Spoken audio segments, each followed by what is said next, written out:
Hello everyone, welcome back to my channel love contract का next episode लेकर आई हूँ। प्लीज़ चैनल को सब्सक्राइब करना, लाइक करना और कमेंट करके बताना ये एफ आप सबको कैसा लग रहा है। पिछला एपिसोड हमारा बहुत ही एक लवी डवी सा एपिसोड था जहाँ पर वांग जी ने विंग को सब कुछ बता दिया था अपने बारे में, जिसे जानकर विंग के दिल में वांग जी के लिए एक सॉफ्ट कॉर्नर आ गया था। वो एक डॉक्टर है और सबसे इम्पॉर्टेंट बात, वो एक सॉफ्ट हार्टेड इंसान है।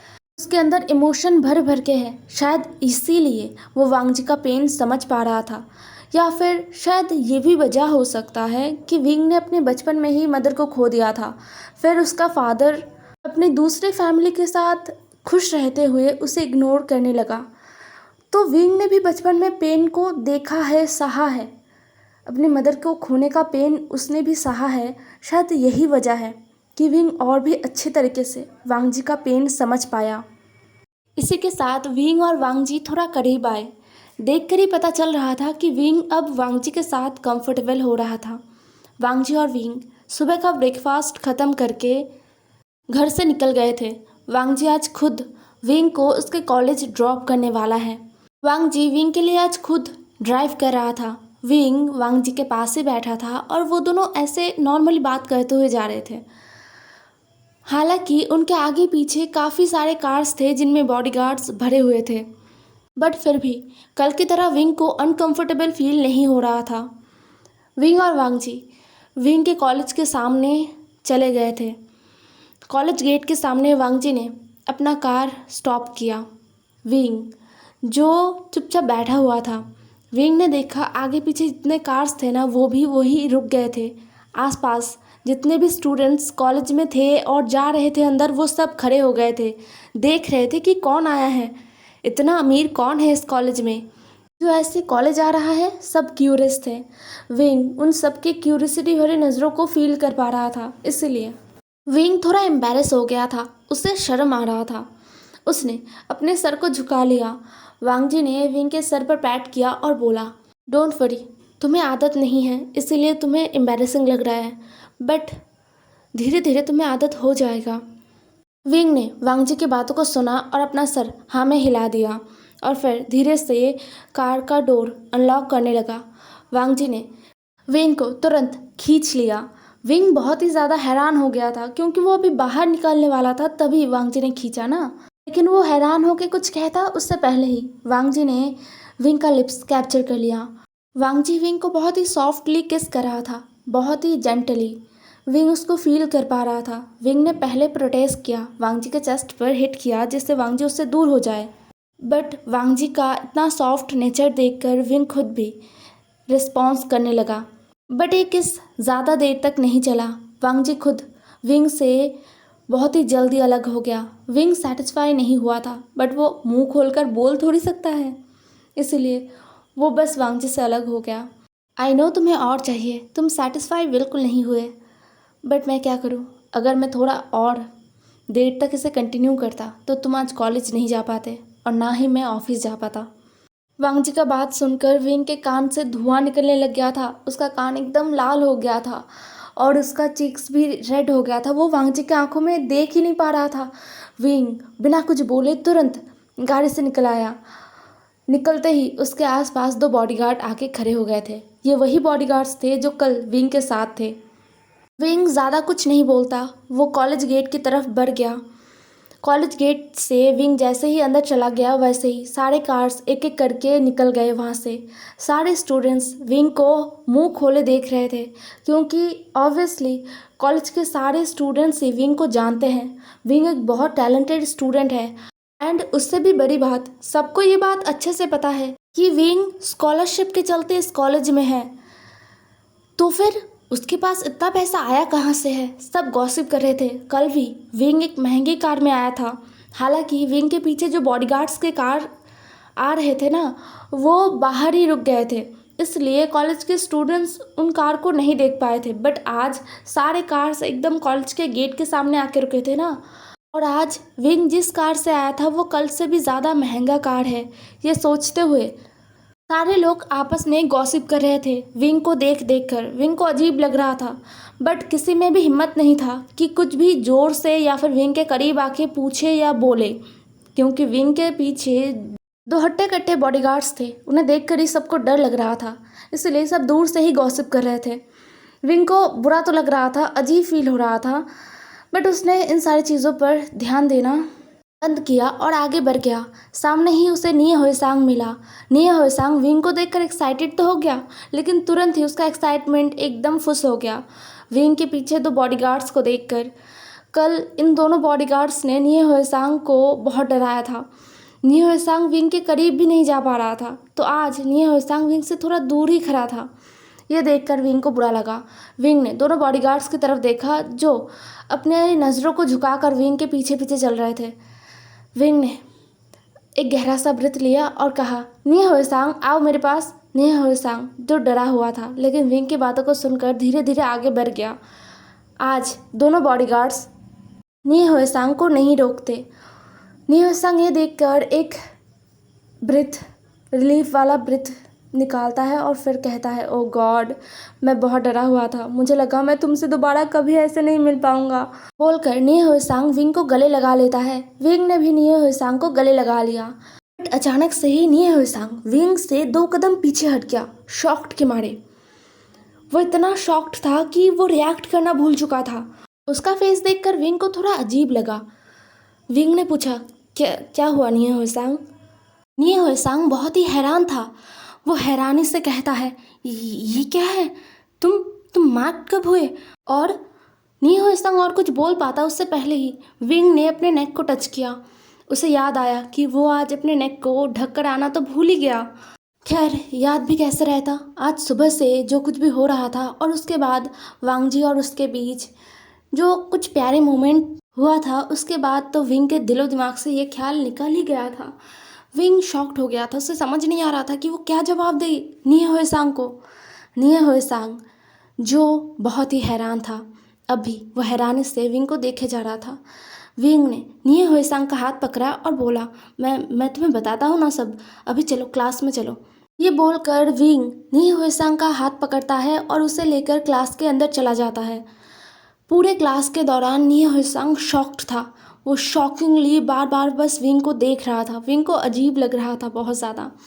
वो अब इस बात को छुपा नहीं सकता। निये हुएसांग उसका सबसे अच्छा दोस्त है। उसके बुरे वक्त में, खुशी में हमेशा निये हुएसांग उसके साथ था। तो विंग ने डिसाइड किया कि वो निये हुएसांग को सब कुछ बता देगा। विंग निये हुएसांग के ऊपर अपना आंख बंद करके भरोसा करता है, इसीलिए विंग को पता है अगर वो निये हुएसांग को बताएगा तो कोई प्रॉब्लम नहीं होगा। विंग ने डिसाइड किया कि वो बता देगा सब कुछ, इसलिए लंच टाइम में विंग और निये हुएसांग एक कैफ़े में गए। ऑब्वियसली विंग के साथ उसके बॉडीगार्ड्स थे, बट अभी कैफ़े में वो बॉडीगार्ड्स अलग टेबल पर बैठे थे और विंग और निये हुएसांग अलग टेबल पर बैठे हुए थे। निये हुएसांग जो बहुत ही गौर से विंग को देख रहा था।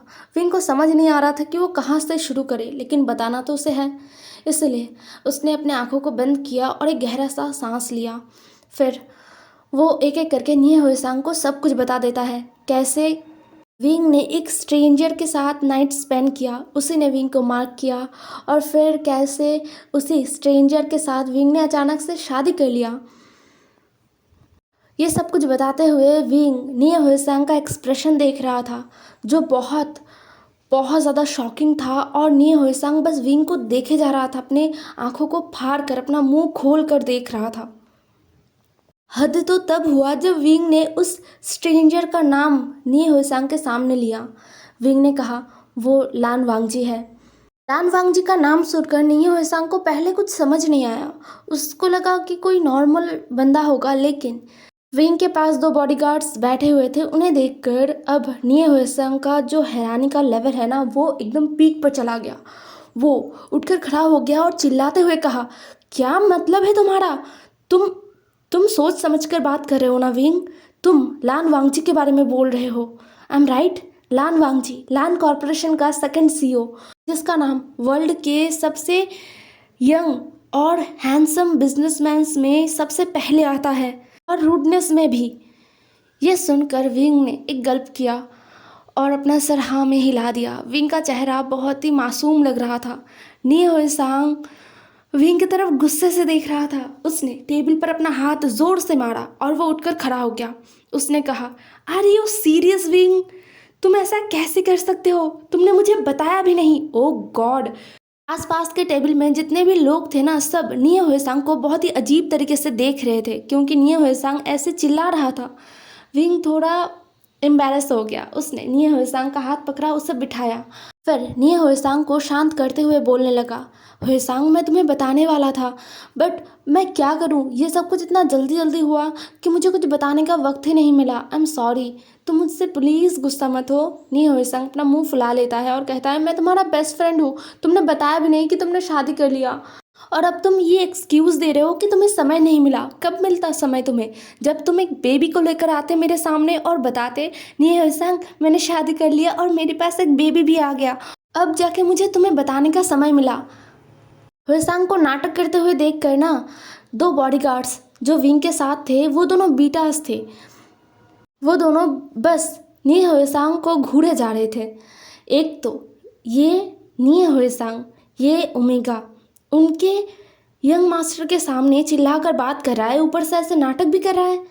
वो दोनों बॉडीगार्ड्स यही सोच रहे थे, बट वो कुछ नहीं कह सकते। उनके यंग मास्टर इस ओमेगा को झेल रहे हैं, और उनके यंग मास्टर के फेस में कोई भी शिकन तक नहीं है, ना ही वो इरिटेट है, ना ही उन्हें कुछ बुरा लग रहा है, और ना ही गुस्सा आ रहा है।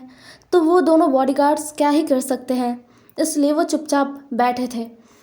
विंग और निये हुएसांग के सामने बहुत टेस्टी सा मून केक था। विंग और निये हुएसांग एक मून केक को शेयर कर रहे थे। ये उनका आदत है शेयर करके खाना। निये हुएसांग और विंग जब भी कैंटीन में या कहीं और कुछ भी खाते हैं ना, तो वो शेयर करके ही खाते हैं। एक तो इसमें ज़्यादा खर्चा नहीं होता, और ऊपर से वो दोनों ही इस चीज़ को एंजॉय करते थे। मतलब बेस्ट फ्रेंड्स ऐसे ही तो होते हैं, जैसे निये हुएसांग और विंग हैं। तो अभी भी वो दोनों बस एक मून केक को शेयर कर रहे थे और बातें कर रहे थे। निये हुएसांग बहुत नाटक दिखाता है पहले, और फिर जाके वो मान जाता है। वो एक्साइटेड भी है वांगजी को देखने के लिए। विंग ने कहा कि वो मिलवाएगा, लेकिन निये हुएसांग तुरंत ही घबरा गया। उसने कहा, नहीं नहीं, मैं बस दूर से देखूंगा, पास नहीं जाऊंगा। मुझे पता है वो बहुत एंग्री पर्सन है, अगर मैंने उन्हें गुस्सा दिला दिया तो तुम्हें तो पता है ना विंग, मैं कितना इरिटेटिंग हूँ। तुम मुझे झेल लेते हो, बट तुम्हारा हस्बैंड वो शायद मुझे नहीं झेल पाएगा, इसलिए मैं बस दूर से देखूंगा, ठीक है। विंग ने बस एक गहरा सा शाय किया और बोला, नहीं, तुम मेरे साथ मेरे घर जाओगे। विंग और निये हुएसांग जहाँ बातें कर रहे थे, वहीं कोई दूर से विंग को कैप्चर कर रहा था, विंग के बहुत सारे फ़ोटोज़ ले रहा था। आज सुबह से, जब से वांगजी विंग को कॉलेज छोड़कर गया है, तब से एक एक पल विंग क्या कर रहा है, कहाँ जा रहा है, उसका फ़ोटोज़ कोई क्लिक कर रहा था, और अभी भी वो कर रहा है, लेकिन ज़्यादा देर तक नहीं। दो बॉडीगार्ड्स जो विंग के पास थे, उनमें से एक का नज़र उस पर पड़ गया। वो तुरंत उठकर उस तरफ चला गया। दूसरा बहुत सतर्क हो गया। जो दूसरा बॉडीगार्ड था ना, वो विंग के करीब आया और विंग के कान में कहा, यंग मास्टर, हमें चलना होगा, इमरजेंसी है। यह सुनकर विंग हैरान हो गया। उसने रिपीट किया, इमरजेंसी? क्या हुआ? कुछ हुआ है क्या? वो बॉडीगार्ड बहुत ही शांत वे में कहता है, यंग मास्टर प्लीज़। विंग तुरंत उठकर खड़ा हो गया। उसने निये हुएसांग को देखा और बोला, हुएसांग, मैं अब कॉलेज वापस नहीं जाऊंगा, मुझे घर जाना होगा। मैं तुमसे बाद में मिलता हूँ, और मैं इस संडे को तुम्हें घर लेकर जाऊंगा, ठीक है? ये बोलते हुए विंग निकल आया। विंग के दिल में एक डर बैठ गया था। उसे महसूस हो रहा था कि वो वांगजी के लिए वरीड है, पता नहीं क्यों, बट वो है वरीड। जैसे ही उसके कानों में इमरजेंसी वर्ड आया ना, उसके दिमाग में पहला ख्याल यही आया, कहीं वांगजी को फिर से वो एलर्जी तो नहीं हो गया, वो ठीक तो है ना। विंग वांगजी के बारे में सोचकर वरीड था। विंग जैसे ही उस बॉडीगार्ड के साथ बाहर निकला, दूसरा बॉडीगार्ड भी दौड़ के विंग के पास आ गया।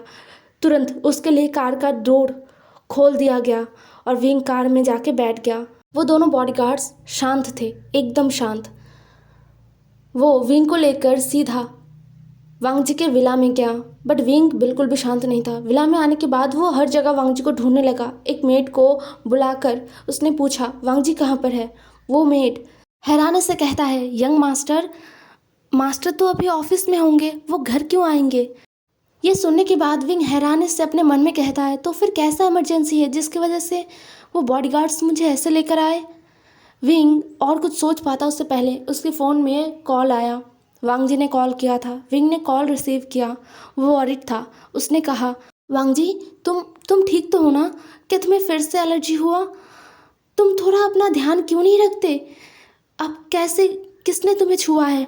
विंग की आवाज़ में वॉरिडनेस था, थोड़ा वीकनेस भी था। शायद वो डरा हुआ है इसीलिए। वांग जी ने विंग को शांत करते हुए कहा, विंग, मैं ठीक हूँ, डोंट वरी। वांग जी की आवाज़ को सुनकर और उसके मुंह से ये सुनकर कि वो ठीक है, विंग को सच में थोड़ा सा रिलीफ महसूस हुआ। लेकिन उसके बाद वांग जी ने जो कहा वो सुनकर विंग हैरान हो गया।